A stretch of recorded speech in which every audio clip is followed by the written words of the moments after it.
మిర్చి బజ్జీకి కావాల్సిన ఇంగ్రీడియంట్స్ చూద్దాము. 4 మిర్చీలు తీసుకుంటున్నాను. అలాగే శనగపిండి,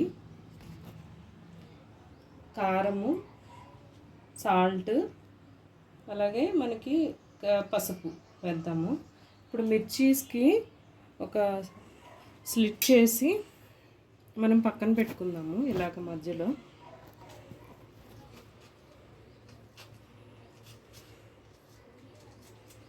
ఇలా ఒక స్లిట్ చేసి పక్కన పెట్టుకుందాం. ఇది ఆయిల్లో వేసినప్పుడు డైరెక్ట్ పొంగకుండా ఉండడానికి ఇలా స్లిట్ పెడుతున్నాము.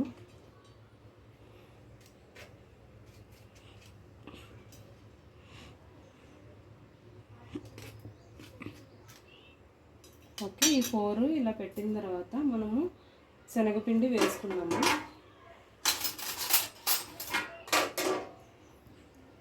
ఇలా 4 కాబట్టి ఒక 4 స్పూన్స్ వేసుకుంటున్నాం. 4 మిర్చీలే కాబట్టి 4 స్పూన్స్ వేసుకుంటున్నాను. అలాగే మనం ఎంత కారం కావాలనుకుంటే అంత కారం వేసుకోవచ్చు. సాల్ట్ వేస్తున్నా. పసుపు ఇవన్నీ వేసిన తర్వాత ఒకసారి కలుపుకుందాం.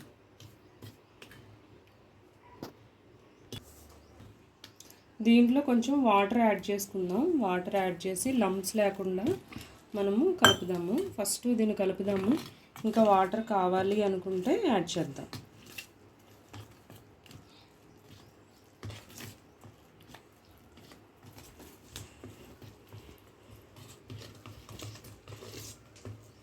కొంచెం లైట్గా వాటర్ యాడ్ చేద్దాము.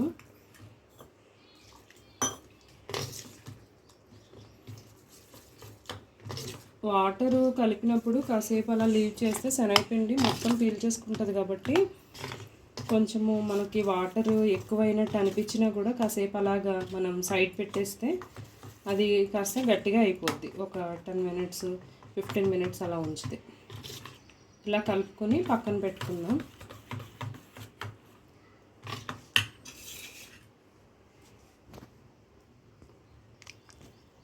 ఇప్పుడు ప్యాన్ హీట్ చేసుకుని ఆయిల్ వేసుకుందాము.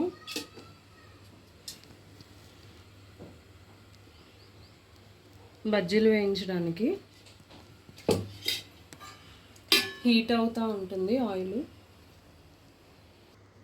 ఆయిల్ వేడెక్కిందో లేదో టెస్ట్ చేద్దాము. ఈ పిండిని కొంచెము ఇట్లా మనం వేలుతో వేసినా అది పైకి లేస్తుంది కదా, అంటే ఆయిల్ వేడెక్కిందని అర్థము.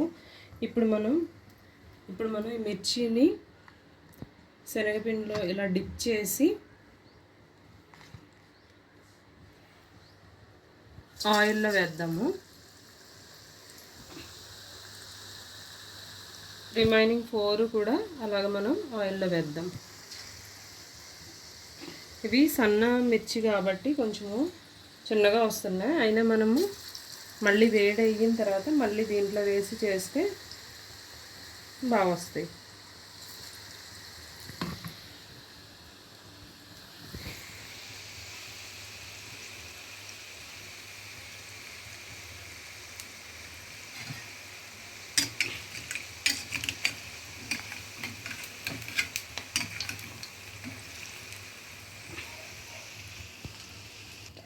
ఇలా కొంచెం వేగిన తర్వాత మిరపకాయలని దీంట్లో తీసుకుని అగైన్ మళ్ళీ ఇవి పిండిలో డిప్ చేసి మనం వేస్తే కనుక ఇంకా కొంచెం మనకి లావుగా అనేవి వస్తాయి అన్నమాట.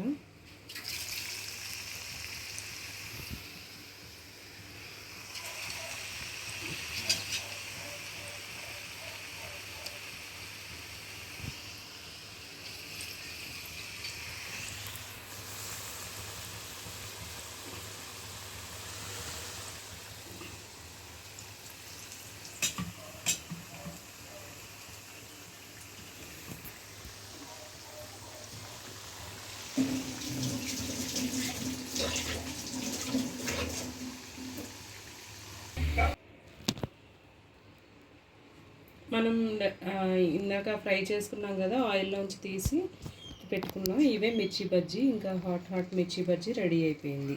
Thank you. Please like, share and subscribe.